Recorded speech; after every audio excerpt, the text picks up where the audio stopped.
Hello friend, mission mode में आपका स्वागत है। आज हम बात करेंगे एनसीईआरटी साइंस। सबसे पहली और जरूरी बात ये मैं बता रही हूँ, आप लोगों ने कहा था डिटेल में लाइए किस चैप्टर से कितने क्वेश्चन आ रहे हैं और कहाँ कहाँ से पढ़ना है, कौन कौन सा बुक इम्पोर्टेंट है, वो मैं लेकर आ गई हूँ। और दूसरी बात, इससे पहले भी मैं लाई थी बट उसमें उतना मैं डिटेल में नहीं बता पाई थी, सारे क्वेश्चन भी नहीं मैं कर पाई थी, थोड़ा टाइम का इशू था।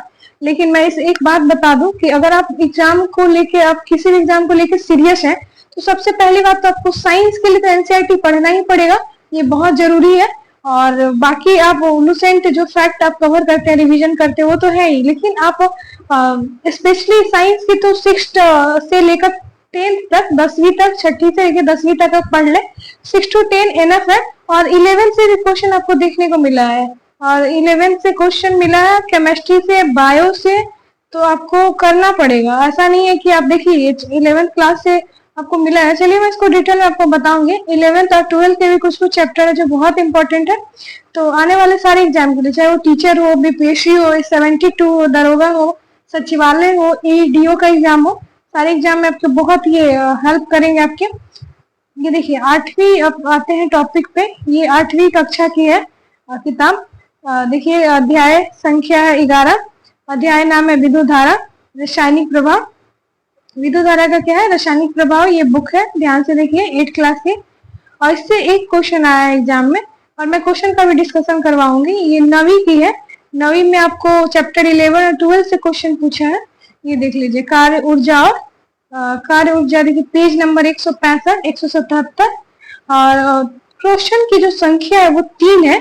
9वीं कक्षा में आप देख लीजिए चैप्टर 12 से ध्वनि है, 187 पेज नंबर। और एक क्वेश्चन इससे पूछा गया है। अब आते हैं 10वीं कक्षा में। देखिए आप 10वीं से आपको पूछा गया है क्लास 6 का जीव प्रक्रिया, 121 पेज नंबर है। और आप इसको आप देख लीजिएगा। क्वेश्चन की संख्या 1 है।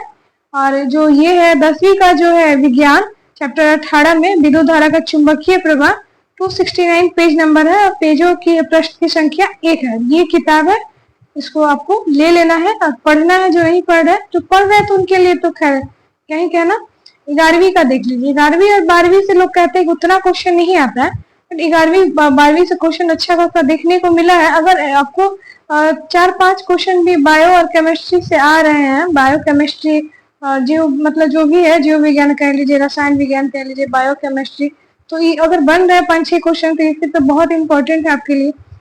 11वीं से देखिए जीव विज्ञान है, चैप्टर 5, और पुष्पीय पौधों का कार्य की, 66 पेज नंबर है। प्रश्न संख्या 1 है। 11वीं में रसायन विज्ञान है, चैप्टर 7 है, और साम्य अवस्था है, और पेज नंबर 215 है। प्रश्न की संख्या 1 है।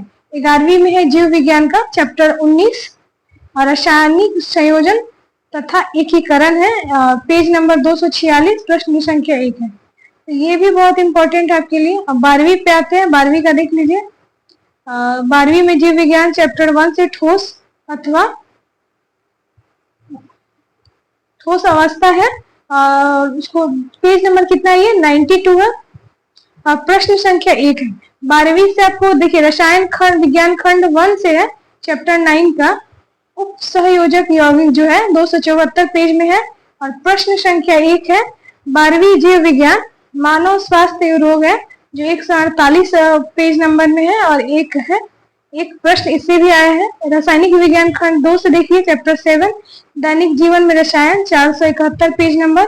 प्रश्न की संख्या 1 है। अगर आपके पास अभी किताब है तो आप उठाकर मिला लीजिए, और मैं फिर आप क्वेश्चन भी करवाऊंगी तो आपको क्लियर हो जाएगा।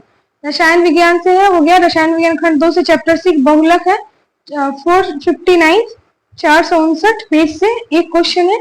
और 12वीं से चैप्टर 5 में जीव विज्ञान का वंशागति के आनुवंशिक आधार, 106 पेज नंबर, क्वेश्चन संख्या 1 है। तो आप देख लीजिए कितना इंपॉर्टेंट है आपके लिए। अब हम नेक्स्ट क्वेश्चन पे आते हैं। चलिए, ये बहुत इंपॉर्टेंट है, इसको आप थोड़ा सा कहीं हो सके तो नोट कर लीजिए, नहीं तो आप कहिएगा तो मेरे टेलीग्राम पे ज्वाइन कीजिए, वहां पे आपको मिल जाएगा इसका ये नोट्स, ये पीडीएफ आपको मिल जाएगा।